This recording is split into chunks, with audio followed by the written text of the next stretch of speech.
નમસ્કાર, હું છું પ્રેરણા. આપ જોઈ રહ્યા છો ઇન્ડિયા ન્યૂઝ ગુજરાતનું ખાસ બુલેટિન. આપણું સુરત સમાચારની શરૂઆત કરતા પહેલા એક નજર કરીએ આજની હેડલાઇન્સ પર. સરકારી દુકાનમાંથી અનાજ સગેવગે કરવાનું કૌભાંડ. ડભોલીની સરકારી અનાજની દુકાન સીલ. સમગ્ર મામલે મામલતદાર દિનેશ ગામિતનું નિવેદન સામે આવ્યું.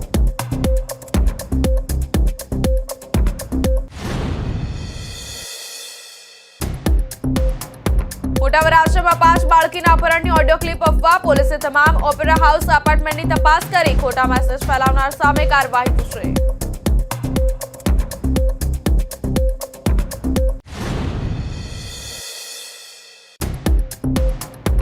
સચિનમાં 12 વર્ષીય સગીરા સાથે દુષ્કર્મ મામલો. દુષ્કર્મ કરનાર આરોપીને 20 વર્ષની સજા. પીડિતાના પરિવારને 11 લાખ ચૂકવવાનો હુકમ કર્યો.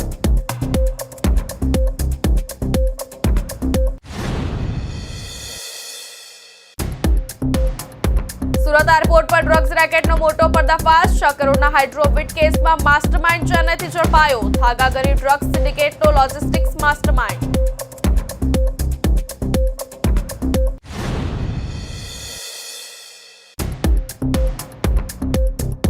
ઇન્ડિયા બેટ પર લાગેલી આગનો મામલો. ટાપુ પર સઘન સર્ચ ઓપરેશન હાથ ધરાયું. સુકાયેલ ઘાસમાં કુદરતી રીતે આગ લાગી હોવાનો ખુલાસો.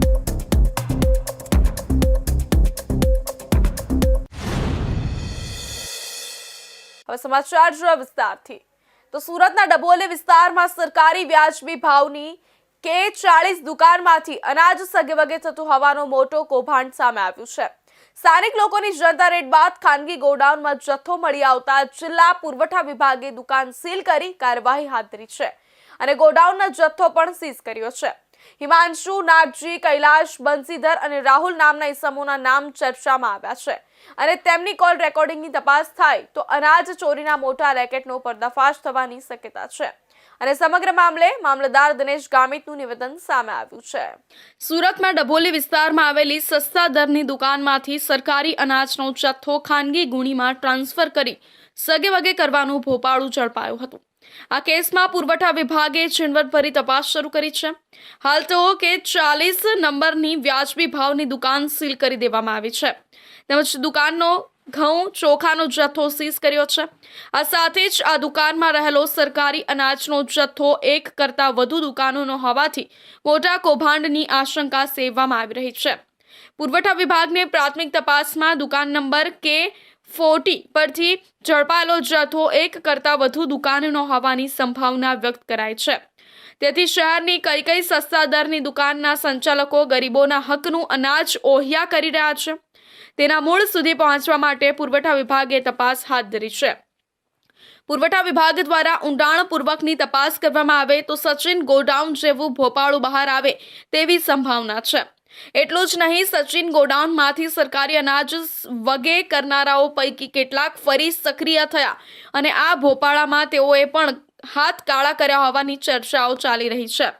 અનાજ માફિયાઓ શહેરની કેટલાક વ્યાજબી ભાવની દુકાનના સંચાલકોની સાઠગાંઠમાં દર મહિને અનાજનો ચોક્કસ જથ્થો નવાગામ ગોડાઉન પરથી સીધો ડભોલી લાવીને ખાનગી ગુણીમાં ટ્રાન્સફર કરી બારોબાર વેચી રહ્યા હોવાની બૂમ ઉઠી છે, જેને લઈને પણ પુરવઠા વિભાગમાં ઊંડાણપૂર્વકની તપાસ કરવામાં આવી રહી છે. કતારગામમાં આવેલી K40 નંબરની સસ્તા અનાજની દુકાનમાંથી અમને ટેલિફોનિક સંદેશા દ્વારા ફરિયાદ મળતા અમે K40ના જે માલિક છે હેમલતાબેન અમૃતભાઈ પટેલ ત્યાંથી ટેલિફોનિક ફરિયાદના અંતર્ગત અમે તપાસ કરતા ત્યાંથી ઘઉંના 126 કટ્ટા અને બીજા 42 ઘઉંના કટ્ટા એ રીતે ટોટલ અંદાજે 8400 kgનો જથ્થો અમે સીઝ કરેલ છે અને એના ઉપર કાર્યવાહી હાલમાં ચાલુ છે. હા, એમનો જે સ્ટોક છે એ લેવામાં આવ્યો છે અને એમાં જે વધ થઈ છે એના અંતર્ગત જે દુકાનદાર છે એમના સામે કાર્યવાહી ચાલુ છે હાલ. સમગ્ર મામલે મામલતદાર દિનેશ ગામિતનું નિવેદન સામે આવ્યું છે, જેમાં તેમણે જણાવ્યું છે કે ટેલિફોનિક ફરિયાદ બાદ ટીમ સ્થળ પર પહોંચી હતી. K40ના સંચાલક હેમલતા અમૃતલાલ પટેલના ત્યાં તપાસ હાથ ધરાઈ હતી. તપાસ કરતા ઘઉંના 126 કટ્ટા જ્યારે અન્ય 42 કટ્ટા મળી આવ્યા છે. જિલ્લા પુરવઠા વિભાગે 8400 કિલો જથ્થો સીઝ કર્યો છે, જે અંગે હાલ કાર્યવાહી ચાલુ છે.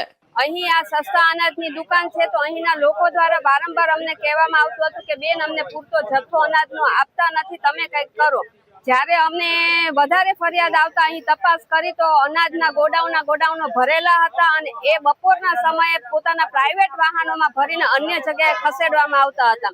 ત્યારે અમે તપાસ કરી, દુકાનદાર સાથે વાતચીત કરી તો થોડી બોલાચાલી થઈ એટલે અમે પુરવઠા અધિકારીઓને ફરિયાદ કરી અને એમને બોલાવેલા. ગત 12 તારીખે આ અનાજના જથ્થો, એમનું ગોડાઉન બધું પકડાયું અને પુરવઠા અધિકારી દ્વારા સીલ પણ મારવામાં આવેલું. પણ એને પણ ઘણા દિવસ થઈ ગયા એટલે લાગે છે કે આ સીલ ખાલી ઉપર છલ્લું કહેવા પૂરતું મારવામાં આવ્યું છે. એના પર જે કાર્યવાહી કરવાની જરૂર છે કાર્યવાહી થઈ નથી. એટલે આજે અમે અધિકારીઓને પણ એ જ જણાવવા માંગીએ છીએ કે આના પર જરૂરી કાર્યવાહી ઝડપથી કરવામાં આવે અને ખરેખર જે લોકો માટે અનાજ પૂરું પાડવામાં આવે છે લોકો સુધી પહોંચે એવા લોકોને આવા દુકાનનું લાયસન્સ આપવામાં આવે. અહીંયા સસ્તા અનાજની દુકાન ઉપર જે રેડ પાડવામાં આવી છે તે રેડ આજથી 3-4 વર્ષ પહેલા પણ પડેલી છે અને જે વ્યક્તિને આ સસ્તા અનાજની દુકાનનું કામ સરકાર દ્વારા આપવામાં આવ્યું હતું એ લોકો આજથી 3 વર્ષ પહેલા પણ ચોરી કરતા હતા. એમનું લાયસન્સ રદ કરાવવામાં આવ્યું, છતાં પણ એ જ લાયસન્સ બદલી અને એમના દીકરીના નામે કરવામાં આવ્યું અને એની દીકરીના નામે જે લાયસન્સ છે એ નામ ઉપર પાછી લોકો ચોરી કરવા માંડ્યા. તો આ એકને એક લાયસન્સ સરકાર એકને એક પરિવારને શા માટે આપે છે? તો આમાં સરકારની કાં તો અધિકારીઓની બહુ સારી મિલીભગત છે તો એ મિલીભગત બહાર પડે અને લાયસન્સ સદાય માટે રદ કરવામાં આવે અને કોઈ સારા માણસને આનું લાયસન્સ આપવામાં આવે એવી અમારી સ્થાનિકની વિનંતી છે. ડભોલીની સસ્તા દરની દુકાન પર જાગૃત નાગરિકોએ દરોડા પાડ્યા ત્યારના વિડીયો સોશિયલ મીડિયામાં વાયરલ કર્યા છે. તેમજ આ વિડીયો રેકોર્ડિંગ કરી રહેલો વ્યક્તિ દુકાનમાં અંદાજિત 1200 થી વધુ અનાજની ગુણી હોવાનું બોલી રહ્યા છે. હવે એક સાથે 1200 ગુણી મળી આવવી એ મસમોટા કૌભાંડ તરફ ઇશારો કરી રહી છે. છેલ્લા 3-4 દિવસથી સુરતના સોશિયલ મીડિયા ગ્રુપોમાં એક ઓડિયો ક્લિપ વાયુ વેગે વાયરલ થઈ રહી હતી, જેમાં દાવો કરવામાં આવ્યો હતો કે મોટા વરાછાના ઓપેરા હાઉસ એપાર્ટમેન્ટ પાસેથી 5 બાળકીઓનું અપહરણ કરવામાં આવ્યું છે. આ મામલે સુરત પોલીસે તપાસનો ધમધમાટ તેજ કરી સત્ય સામે આવ્યું છે કે આ માત્ર એક પાયા વિહોણી અફવા છે. વાયરલ ઓડિયો ક્લિપની ગંભીરતાને ધ્યાને લઈને સુરત પોલીસની વિવિધ ટીમો એક્શનમાં આવી હતી. પોલીસે શહેરના મોટા વરાછા, કતારગામ, ખટોદરા અને સિટીલાઇટ વિસ્તારમાં તપાસ કરી હતી. આ વિસ્તારોમાં આવેલા તમામ ઓપેરા હાઉસ નામના એપાર્ટમેન્ટ્સ અને સોસાયટીઓમાં પોલીસે રૂબરૂ જઈને ખાતરી કરી હતી. તપાસના અંતે માલુમ પડ્યું હતું કે આવી કોઈ પણ ઘટના ઘટી નથી અને કોઈ પણ બાળકી ગુમ થઈ હોવાની ફરિયાદ નોંધાઈ નથી.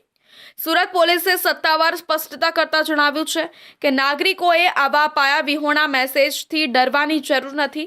સોશિયલ મીડિયા પર સત્યતા ચકાસ્યા વગર મેસેજ ફોરવર્ડ કરવા એક ગુનો બને છે. કોઈ પણ મેસેજ કે ઓડિયો ક્લિપને તેની ખરાઈ કર્યા વગર ફોરવર્ડ ન કરો. અફવા ફેલાવવી એ સામાજિક અશાંતિ ઊભી કરે છે. ખોટા મેસેજ ફેલાવનારા તત્વો વિરુદ્ધ પોલીસ કડક કાયદેસરની કાર્યવાહી કરશે. ડીસીપી લખધીરસિંહ ઝાલાએ જણાવ્યું હતું કે છેલ્લા કેટલાક દિવસથી સુરત શહેરમાં આવેલ ઓપેરા હાઉસ નામના એપાર્ટમેન્ટથી બાળકો ગુમ થવા અંગેનો એક મેસેજ સોશિયલ મીડિયા મારફતે વાયરલ થઈ રહ્યો છે. જે બાબતની તપાસ કરતા સુરત શહેરમાં આવેલ વિવિધ ઓપેરા હાઉસ નામના એપાર્ટમેન્ટ જેવા કે મોટા વરાછા, ખટોદરા, સિટીલાઇટ તથા અન્ય વિસ્તારમાં આવેલા તમામ ઓપેરા હાઉસ સહિતના તમામ બિલ્ડિંગોમાં આ પ્રકારની કોઈ પણ ઘટના બની નથી તેની ખાતરી કરવામાં આવી છે તથા તે અંગે ઊંડાણપૂર્વક તપાસ પણ કરવામાં આવી છે. હેલો એવરીવન, જય શ્રી કૃષ્ણ. તમે કોઈ પણ શહેરમાં રહેતા હોય, મને એક ચિંતાનો વિષય જણાવવો છે. આજે સુરતના મોટા વરાછા ઓપેરા હાઉસમાંથી બપોરે 10 થી 12 ટોટલ 5 છોકરીઓ ગાયબ થઈ છે. 4 છોકરીઓ એક જ એપાર્ટમેન્ટની બહાર સ્કૂલની વાનની રાહ જોતી હતી અને ત્યાંથી એને ઉઠાવી ગયા છે અને એક એના નજીકનું બીજું અપાર્ટમેન્ટ છે ત્યાંથી. ખૂબ ચિંતાનો વિષય છે. ખબર નથી આપણા ઘર આંગણે બી આ વસ્તુ પહોંચી ગઈ છે હવે અને બાળકો ગાયબ થાય છે પછી એ મળતા નથી. મોસ્ટલી કેસમાં બહુ ઓછા કેસમાં રિટર્ન આવે છે. તમે ન્યૂઝ જોતા હોય તો દિલ્હીમાં જાન્યુઆરી મહિનાના છેલ્લા 15 દિવસમાં, જાન્યુઆરીના પહેલા 15 દિવસમાં 800 લોકો ગાયબ થયા છે. મુંબઈમાં રોજના 54 લોકો ગાયબ થાય છે. માનવ તસ્કરીનો અરબો ખરબોનો બિઝનેસ છે. એની અંદર દયા નામની કોઈ જ વસ્તુ નથી. Please be careful. બાળકોને રોડ પર લઈને જતા હોય તો બી હાથ મજબૂતીથી પકડો. બાળકોને સ્કૂલે લેવા મૂકવા પહેલાં તમે ત્યાં ગેટ પર હાજર હોય જેથી કરીને તમે બાળકોની સેફટીને માટે કેરફુલ થઈ શકો. કોઈ વોચમેન, કોઈના જ સહારે બાળકોને રિસ્પોન્સિબિલિટી ના આપો. Please please please. મને આ ન્યૂઝ મળ્યા છે ત્યારથી હું તો બહુ જ ડિસ્ટર્બ છું, અને એટલે મને એવું લાગ્યું કે તમારા સુધી હું પહોંચાડું આ મેસેજ. તમે કોઈ પણ શહેરમાં કોઈ પણ એરિયામાં રહેતા હોય, ક્યારે લોકો ત્યાં પહોંચશે એની કોઈ ગેરંટી નથી. Please be careful. સુરત શહેરના સોશિયલ મીડિયા મારફતે કેટલાક બાળકો ગુમ થવાની એક ઓડિયો ક્લિપ વાયરલ થઈ રહેલ છે. સમગ્ર બાબતની તપાસ સુરત શહેર પોલીસ દ્વારા કરવામાં આવેલ છે. આવી કોઈ પણ પ્રકારની ઘટના બનવા પામેલ નથી. ઓડિયો ક્લિપમાં ઓપેરા હાઉસ નામના એપાર્ટમેન્ટમાંથી બાળકો ગુમ થયાની બાબતનો ઉલ્લેખ કરવામાં આવેલ છે. સુરત શહેરના અલગ અલગ વિસ્તારોમાં આવેલ તમામ ઓપેરા હાઉસમાં આ બાબતની ખરાઈ કરવામાં આવેલ છે. કોઈ પણ ઓપેરા હાઉસ મોટા વરાછા, ખટોદરા, વરાછા વિસ્તારમાં આવેલા તમામ ઓપેરા હાઉસ તથા અન્ય તમામ બિલ્ડિંગોમાં કે એપાર્ટમેન્ટમાં આવી કોઈ પણ પ્રકારની ઘટના સામે આવેલ નથી. શહેરીજનોને અપીલ કરવામાં આવે છે કે આ પ્રકારના મેસેજ વેરીફાઈ કર્યા વગર સ્પ્રેડ ના કરે. મેસેજ ફેલાવનાર વિરુદ્ધમાં, ખોટા મેસેજ ફેલાવનાર વિરુદ્ધમાં કડક કાયદેસર કાર્યવાહી પણ કરવામાં આવશે. તેમજ આ પ્રકારની કોઈ પણ ઘટના ન બને તેના માટે શહેર પોલીસ સતર્ક છે અને સુરત શહેરના નાગરિકોની સુરક્ષા માટે સુરત શહેર કટિબદ્ધ છે. આ પ્રકારની કોઈ પણ ઘટના ધ્યાન પર આવે અથવા તો કોઈ પણ પ્રકારના ખોટા મેસેજ આપના સુધી પહોંચે, કૃપા કરી સ્થાનિક પોલીસ મારફતે તેની વેરિફિકેશન કરવું અને ત્યારબાદ ખરાઈ કરવી. કોઈ પણ સંજોગોમાં અફવા ફેલાવતા મેસેજ વાયરલ ન કરવા, તે તમામ શહેરીજનોને અપીલ કરીએ છીએ. બાળકો ગુમ થવા બાબતે સુરત શહેર પોલીસ ખૂબ સંવેદનશીલ છે અને આ પ્રકારની કોઈ પણ ઘટના બને તો તાત્કાલિક પગલાં ભરવામાં આવે છે. આ પ્રકારની સોશિયલ મીડિયામાં જણાવેલી કોઈ પણ ઘટના બની નથી. સુરત શહેરના નાગરિકો અને બાળકોની સુરક્ષા માટે સુરત શહેર પોલીસ કટિબદ્ધ છે. ખોટા મેસેજ ફેલાવનાર વ્યક્તિઓ વિરુદ્ધ ભારત ન્યાય સંહિતાની કલમ હેઠળ ગુનો દાખલ કરવામાં આવશે અને કડક કાયદેસરની કાર્યવાહી પણ કરવામાં આવશે. કૃપા કરી આ પ્રકારના ખોટા મેસેજ ફેલાવી સમાજમાં ભયનું વાતાવરણ ઊભું ન કરવામાં આવે તે પ્રકારે સર્વ શહેરીજનોને અપીલ કરવામાં આવી છે. સુરત શહેર પોલીસ આપની સુરક્ષા માટે કટિબદ્ધ છે. કોઈ પણ પ્રકારના પ્રશ્નો હોય તો તેનું સમાધાન પોલીસ વિભાગ પાસેથી મેળવવા અને કોઈ પણ મેસેજ આપના સુધી પહોંચે તો તેની પુષ્ટિ અને વેરિફિકેશન માટે સ્થાનિક પોલીસનો સંપર્ક કરવામાં આવે તેવી સૌ શહેરીજનોને અપીલ કરવામાં આવી છે. સુરત ન્યાયતંત્રના ઇતિહાસમાં અને ખાસ કરીને પોક્સો એક્ટ હેઠળ સુરતમાં એક અત્યંત મહત્વપૂર્ણ અને દાખલારૂપ ચુકાદો સામે આવ્યો છે. સચિન વિસ્તારમાં 3 વર્ષ અગાઉ 12 વર્ષની માસૂમ બાળકી પર 3 વાર દુષ્કર્મ ગુજારી તેને ગર્ભવતી બનાવનાર કિશોરને જુવેનાઇલ કોર્ટે 20 વર્ષની સખત સજા ફટકારી છે. સુરતમાં આ પહેલો એવો કેસ છે જેમાં કોઈ કિશોર કે પોક્સો એક્ટ હેઠળ આટલી લાંબી સજા ફટકારવામાં આવી હોય. આ ઘટનાની વિગતો મુજબ ફેબ્રુઆરી 2023માં સચિન પોલીસ મથકે આ હૃદયદ્રાવક ફરિયાદ નોંધાઈ હતી. એક શ્રમજીવી પરિવારની 12 વર્ષની દીકરીને છેલ્લા 2 મહિનાથી માસિક ન આવતા માતા પિતા ચિંતિત હતા. શરૂઆતમાં નબળાઈ માનીને અવગણના કરી, પરંતુ જ્યારે બાળકીને પેટમાં અસહ્ય દુખાવો ઉપડ્યો અને ડોક્ટર પાસે તપાસ કરાવી ત્યારે પગ નીચેથી જમીન સરકી ગઈ હતી. તે માસૂમ બાળકી 4 મહિનાની ગર્ભવતી હતી. બાળકીની પૂછપરછમાં જાણવા મળ્યું કે જ્યારે તેણીના માતા પિતા કામ પર ગયા હોય અને ઘરે કોઈ ન હોય ત્યારે પાડોશમાં રહેતો કિશોર અવારનવાર ઘરમાં ઘૂસી આવતો હતો અને આરોપીએ બાળકીની મજબૂરીનો ફાયદો ઉઠાવી 3 વાર દુષ્કર્મ ગુજાર્યું હતું. આ હેવાનિયતને કારણે બાળકી ગર્ભવતી બની હતી અને અંતે તેનું ગર્ભપાત કરાવવાની ફરજ પડી હતી. આ કેસમાં સૌથી મહત્વનો વળાંક ત્યારે આવ્યો જ્યારે આરોપીની ઉંમરની ચર્ચા થઈ. આરોપી ઘટના સમયે 17 વર્ષનો હતો. કાયદા મુજબ 16 થી 17 વર્ષના કિશોરો જો ગંભીર ગુનો કરે તો બાળ સુરક્ષા અધિકારી તેમનો મનોવૈજ્ઞાનિક રિપોર્ટ તૈયાર કરે છે. આ કેસમાં પણ સાબિત થયું કે કિશોરની મનોસ્થિતિ કોઈ પુખ્ત વ્યક્તિ જેવી જ ગુનાહિત હતી, જેના આધારે કોર્ટે તેને કડક સજા તરફ ધકેલ્યો. સરકારી વકીલ મુંજાલ બ્રહ્મભટ્ટે કોર્ટમાં જોરદાર દલીલો કરી હતી. તેમણે જણાવ્યું કે સુરતની જુવેનાઇલ કોર્ટ દ્વારા પોક્સો એક્ટના ગુનામાં કોઈ કિશોરને સજા થઈ હોય તેવો આ પહેલો કિસ્સો છે. એડિશનલ સેશન્સ જજ વિનોદ વી પરમારની કોર્ટ મેડિકલ પુરાવા અને પીડિતાની જુબાનીને ગ્રાહ્ય રાખી આ કડક આદેશ આપ્યો હતો. આરોપી હાલ 20 વર્ષનો છે અને તેને કુલ 20 વર્ષની સજા ભોગવવાની છે. તે 21 વર્ષનો પૂરો ન થાય ત્યાં સુધી તેને મહેસાણા ખાતેના જુવેનાઇલ હોમમાં રાખવામાં આવશે. તેની ઉંમર 21 વર્ષ પૂરી થશે એટલે તેને તાત્કાલિક અસરથી સામાન્ય કેદીઓની જેમ જેલમાં મોકલી આપવામાં આવશે. હવે સમય છે એક વિરામનો. अगर आप बनना चाहते हैं एंकर या फिर आप में है जुनून एक तेज तर्रार न्यूज रिपोर्टर बनने का, तो आप ज्वाइन करें ITV और इंडिया न्यूज न्यूज़ का media school. ITV next media international school का कोर्स आपको मौका देता है देश के दिग्गज एंकर्स के साथ काम करने का. ITV next media international school में आप बेहद नजदीकी से देख पाएंगे किस तरह से ITV नेटवर्क के दिग्गज पत्रकारों की टीम दिन रात खबरों पर काम करती है. इस कोर्स के दौरान आप सीखेंगे एंकरिंग की एक एक बारीकी उन एंकर्स के साथ जो देश को रखते हैं हर खबर से बाखबर. ITV next media international school का ये कोर्स आपके एंकरिंग स्किल्स को करेगा इतना सशक्त, मजबूत, जिससे आप बनेंगे पत्रकारिता की दुनिया का वो चमकता चेहरा जो दुनिया देखेगी और पसंद करेगी.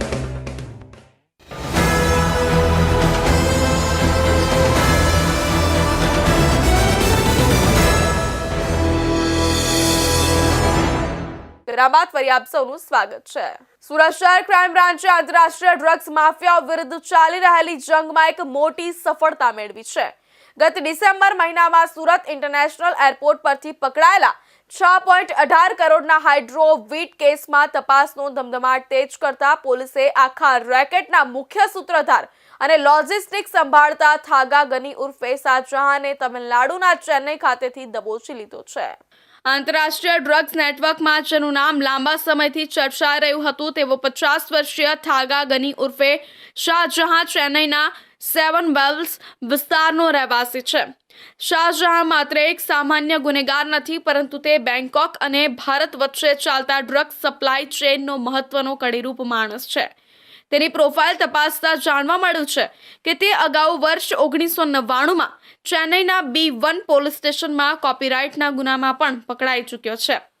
તે વારંવાર થાઇલેન્ડની મુલાકાત લેતો હતો, જે દર્શાવે છે કે તેના સંબંધો સીધા વિદેશી ડ્રગ્સ માફિયાઓ સાથે જોડાયેલા છે. શાહજહાં આ આખા ઓપરેશનનો લોજિસ્ટિક હેડ હતો. તેનું મુખ્ય કાર્ય ભારતમાં બેસીને બેંકોક સ્થિત આકાઓ સાથે સંપર્કમાં રહીને માલની હેરાફેરી માટેનું નેટવર્ક ગોઠવવાનું હતું. કેરિયર્સ ડ્રગ્સ લાવનારા માણસોને તૈયાર કરવા, તેમને ફ્લાઇટની ટિકિટો અપાવવી અને માલ ભારત પહોંચે તેને સુરક્ષિત રીતે રિસીવ કરી આગળ વેચાણમાં મોકલવો, આ બધું જ પ્લાનિંગ શાહજહાંના ઇશારે થતું હતું. આ સમગ્ર પ્રકરણની શરૂઆત 22 ડિસેમ્બર 2025ના રોજ થઈ હતી.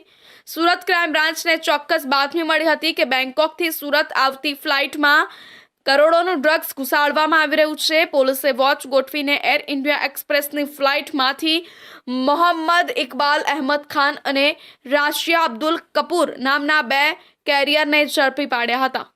તેમની પાસેથી 17 કિલો 758 ગ્રામ હાઇબ્રિડ ગાંજો મળી આવ્યો હતો, જેની કિંમત 6 કરોડ 18 લાખ 3 હજાર હતી. તારીખ 22/12/2025ના રોજ સુરત ક્રાઇમ બ્રાન્ચ દ્વારા સુરતના ઇન્ટરનેશનલ એરપોર્ટ ઉપર બેંકોકથી સુરત એર ઇન્ડિયા એક્સપ્રેસની ફ્લાઇટ આવતી હતી. એમાં 2 પેસેન્જર છે, મોહમ્મદ ઇકબાલ અહેમદ ખાન ઉર્ફ સન ઓફ નિયામત ખાન અને રાશિયા કપૂર. આ બંને બેંકોકથી ડ્રગ્સ લઈને આવે છે, હાઇબ્રિડ ગાંજો. એ ઇન્ફોર્મેશનના આધારે સુરત ક્રાઇમ બ્રાન્ચ દ્વારા એરપોર્ટ ઉપર આ બંનેને પકડી પાડવામાં આવ્યા હતા. આ બંનેની પકડી અને એમની પાસેથી એમનો લગેજ ચેક કરતાં એમની બેગમાંથી કન્સીલ કરેલું અંદાજે 17.5 કિલો જેટલું હાઇબ્રિડ વીડ મળી આવ્યું હતું, જેની માર્કેટ વેલ્યુ 6.18 કરોડ જેટલી થતી હતી.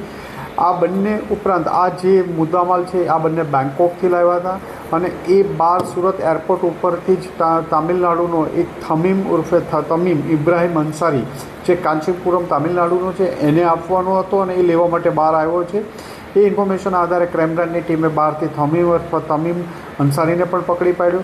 આ ત્રણેય તામિલનાડુના રહેવાસી હતા. આ માલ ક્યાંથી લાવ્યા, કોને આપવાનો હતો, આ પૂછપરછ કરતાં તામિલનાડુના જ 2 ઇસમો મોહમ્મદ અલી અને મોહમ્મદ ઇબ્રાહિમ, જે 2-2.5 વર્ષથી બેંકોકમાં રહી અને ભારતના વિવિધ શહેરોમાં અલગ અલગ એરપોર્ટો ઉપર હાઇબ્રિડ ગાંજો કેરિયર થ્રુ મોકલતા અને એ તામિલનાડુ અને અન્ય રાજ્યોમાં મોકલવામાં આવતો હતો.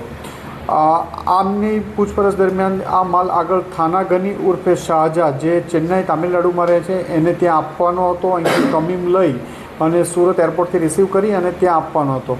સુરત ક્રાઇમ બ્રાન્ચની ટીમે થાનાગની ઉર્ફે શાહજહાંને આઈડેન્ટિફાઈ કરી અને એને ત્યાંથી ચેન્નાઈથી પકડી પાડ્યો છે અને તેના ટ્રાન્ઝિટ રિમાન્ડ લઈ અહીંયા લાવી એની વધુ પૂછપરછ ચાલુ છે.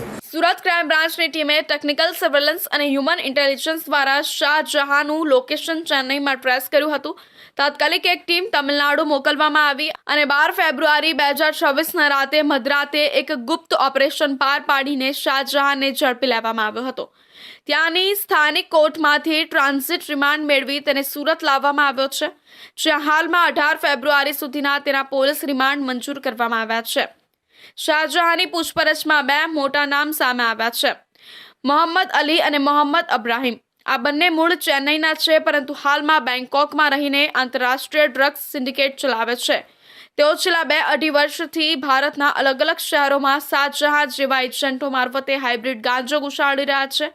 હાલમાં આ બંને આરોપીઓને વોન્ટેડ જાહેર કરવામાં આવ્યા છે. સુરતના હજીરા ટાપુ પર આગની ઘટનામાં પોલીસે ખુલાસો કર્યો છે. હજીરા મરીન પોલીસ સ્ટેશન વિસ્તારમાં આવેલા કીડિયા બેટ પર લાગેલી આગનો મામલો સામે આવ્યો હતો. ત્યારે સોશિયલ મીડિયા પર ટાપુ પર આગ લાગ્યાના વિડીયો વાયરલ થતા પોલીસ એક્શનમાં આવી છે. ઝોન 7 વિસ્તારની અલગ અલગ પોલીસ ટીમો દ્વારા બોટ મારફતે ટાપુ પર પહોંચી સઘન સર્ચ ઓપરેશન હાથ ધરાયું છે. પોલીસના જણાવ્યા અનુસાર ચોમાસામાં ઉગી નીકળેલું ઘાસ ઉનાળાની ગરમીને કારણે સુકાઈ જતા કુદરતી રીતે આગ લાગી હોવાનું પ્રાથમિક દ્રષ્ટિએ જણાય છે.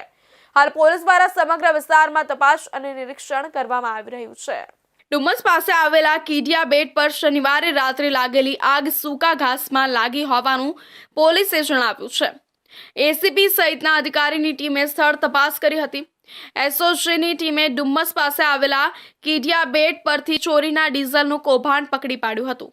સુમસામ રહેતા આ બેટ પર શનિવારે રાત્રે અચાનક આગ ભભૂકી ઉઠી હતી. આગના કારણે તંત્રએ દોડધામ શરૂ કરી દીધી હતી. આ આગનું કારણ જાણવા માટે એસીપી શ્વેતા ડેનિયલની અધ્યક્ષતામાં ડુમ્મસ અને હજીરા પીઆઈ તથા પોલીસ જવાનોની ટીમ બનાવવામાં આવી હતી. પોલીસના જણાવ્યા પ્રમાણે કીડિયા બેટ પર કેટલાક વિસ્તારમાં સૂકું ઘાસ હતું. આ ઘાસમાં આગ લાગી હતી. સર્ચ દરમિયાન ટાપુ પરથી કોઈ ગુનાહિત વસ્તુ કે શંકાસ્પદ પ્રવૃત્તિ મળી આવી નથી. હાલ પોલીસ દ્વારા સમગ્ર વિસ્તારમાં તપાસ અને નિરીક્ષણ કરવામાં આવી રહ્યું છે. ઝોન 7 વિસ્તારની અંદર marine police station, Hazira police સ્ટેશનની આસપાસ જે કીડિયા બેટ સમુદ્રમાં આવેલો છે, એની ઉપર આગ લાગવાની ઘટનાના વિડીયો વાયરલ થયેલા હતા. જે સંદર્ભે આજરોજ અલગ અલગ પોલીસ સ્ટેશનોની ટીમો બનાવીને પોલીસ દ્વારા ત્યાં ટાપુ ઉપર પહોંચીને જગ્યાની આસપાસ સર્ચ વગેરે કરવામાં આવેલ હતું. પ્રાથમિક દ્રષ્ટિએ જોતા જે ઉનાળાની ચોમાસામાં જે ઘાસ લાંબુ ઉગી નીકળે તે અત્યારે ગરમી હોવાથી જે ઘાસ છે એ સળગ્યું હોવાનું જણાઈ આવેલ છે. આ સમગ્ર સર્ચ દરમિયાન કોઈ પણ ગુનાહિત વસ્તુ કે કોઈ પણ ગુનાહિત પ્રવૃત્તિ જે આ વિસ્તાર જ્યાં આગ લાગી છે એની આસપાસ મળી આવેલ નથી અને પોલીસ દ્વારા આ વિસ્તારની તપાસ કરવામાં આવી છે.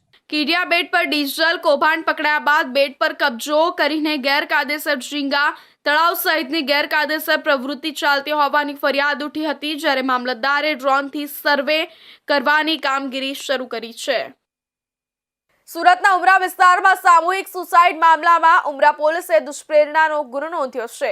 પત્ની તેના દીકરા સાથે સુસાઇડ કરી લીધો હતો, જેથી પતિ, સાસુ અને નણંદ સામે ગુનો નોંધાયો છે. લગ્ન બાદ તેના પતિ કરણ જયેશભાઈ શાહ તેમજ તેના સાસુ કૈલાશબેન, નણંદ હિરલ અને ઉમંગનાઓએ શારીરિક અને માનસિક ત્રાસ આપતા હતા અને ઝઘડાઓ કરી ગંદી ગાળો આપીને તું હલકી જાતિની છે તેવી જાતિ વિષયક ટિપ્પણી કરતા હતા. ઉમરા વિસ્તારમાં રહેતી એક ડિવોર્સી મહિલાએ થોડા દિવસો પહેલા પોતાના બાળક સાથે આત્મહત્યા કરી હતી. ત્યારે આત્મહત્યા કરતા પહેલા માતાએ ક્રૂરતાની હદ વટાવી પોતાના પુત્રને ગળે ફાંસો આપી મોતને ઘાટ ઉતાર્યો હતો અને ત્યારબાદ પોતે પણ ફાંસો ખાઈ આત્મહત્યા કરી લીધી હતી. ઘટનાની જાણ થતાં જ આસપાસના લોકો દોડી આવ્યા હતા અને માસૂમ બાળકને બચાવવાની આશા સાથે તાત્કાલિક હોસ્પિટલ લઈ ગયા હતા. જોકે ફરજ પરના તબીબો દ્વારા તપાસ બાદ તેને મૃત જાહેર કરવામાં આવ્યો હતો. સમગ્ર મામલે ઉમરા પોલીસે દુષ્પ્રેરણાનો ગુનો નોંધ્યો છે. પત્ની તેના દીકરા સાથે સુસાઇડ કરી લીધો હતો, જેથી પતિ, સાસુ અને નણંદ સામે ગુનો નોંધાયો છે. લગ્ન બાદ તેના પતિ કરણ જયેશભાઈ શાહ તેમજ તેના સાસુ કૈલાશબેન, નણંદ હિરલબેન અને ઉમંગ નાઓએ શારીરિક અને માનસિક ત્રાસ આપતા હતા અને ઝઘડાઓ કરી ગંદી ગાળો આપીને તું હલકી જાતિની છે તેવી જાતિ વિષયક ટિપ્પણી કરતા હતા। સુરત સહિત દેશના અનેક શહેરોમાં શ્વાનોનો આતંક દિવસે ને દિવસે વધી રહ્યો છે ત્યારે માત્ર સુરત જ નહીં પરંતુ મહારાષ્ટ્રમાં પણ શ્વાને હુમલાની ચોંકાવનારી ઘટના સામે આવી છે। મહારાષ્ટ્રના વતની કાંતિલાલની માત્ર 3 વર્ષની માસૂમ બાળકી પર શ્વાને જીવલેણ હુમલો કર્યો હતો જેથી તેઓ વધારે સારવાર અર્થે બાળકીને વધુ સારવાર માટે સુરતના સિવિલ હોસ્પિટલ ખાતે ખસેડવામાં આવી હતી। મળતી માહિતી મુજબ મહારાષ્ટ્રના વતની કાંતિલાલની 3 વર્ષની બાળકીને શ્વાને ગંભીર રીતે કરડ્યું હતું। રમતી વખતે અચાનક શ્વાને બાળકી પર તૂટી પડી આંખ અને ગળાના ભાગે ગંભીર રીતે કરડ્યું હતું। લોહીલુહાણ હાલતમાં બાળકીને તાત્કાલિક હોસ્પિટલ ખસેડવામાં આવી હતી જ્યારે વધુ સારવાર અર્થે બાળકીને સુરતના સિવિલ હોસ્પિટલ ખસેડવામાં આવી। ડોક્ટરોએ બાળકીની સ્થિતિ ગંભીર જણાતા તેને ઓપરેશન થિયેટરમાં લઈ જઈ સારવાર શરૂ કરી હતી। ગળાના ભાગે ઊંડી ઈજા હોવાને કારણે ટાંકા લેવા પડ્યા હતા। હાલ બાળકીને નિરીક્ષણ હેઠળ રાખવામાં આવી છે। આ બનાવ બાદ વિસ્તારમાં ભયનો માહોલ છવાયો છે અને ફરી એકવાર રખડતા શ્વાનોના પ્રશ્ન પર સવાલો ઊભા થયા છે। રખડતા શ્વાનોની વધતી સંખ્યા અને વારંવાર થતા હુમલાઓને લઈને લોકોમાં ભયનો માહોલ છે। अभी सूरत में कोरोना ये इमरजेंसी में आए हैं, सिविल में आए हैं। आपके बच्चे का नाम क्या है? कल्याणी कांतिलाल पावरा। ये इसको किसने काटा है? कुत्ते ने काट लिया है, कितने कुत्ते ने काटा है? एक ही कुत्ते ने कहाँ काटा, पे काटा था? वो घर में घर में। ये आँख पे काटा? आँख पे काटा है। कितने टांके आए? वो तो ताकि ये मैं गिना नहीं अभी तो हम थोड़ा दिक्कत में हैं। कब आए थे सिविल हॉस्पिटल? वो 14 तारीख को आए थे। बच्चे की उम्र कितने साल? 3.5 बरस की, 3.5 बरस की। આ ઘટના બાદ પરિવારજનોમાં ભારે ચિંતા છવાઈ ગઈ છે। માસૂમ બાળકી પર થયેલા આકરા હુમલાએ ફરી એકવાર રખડતા શ્વાનોના પ્રશ્નને ઉજાગર કર્યો છે। હાલ બાળકીને તબીબી દેખરેખ હેઠળ રાખવામાં આવી છે અને ડોક્ટરો તેની સ્થિતિ પર સતત નજર રાખી રહ્યા છે।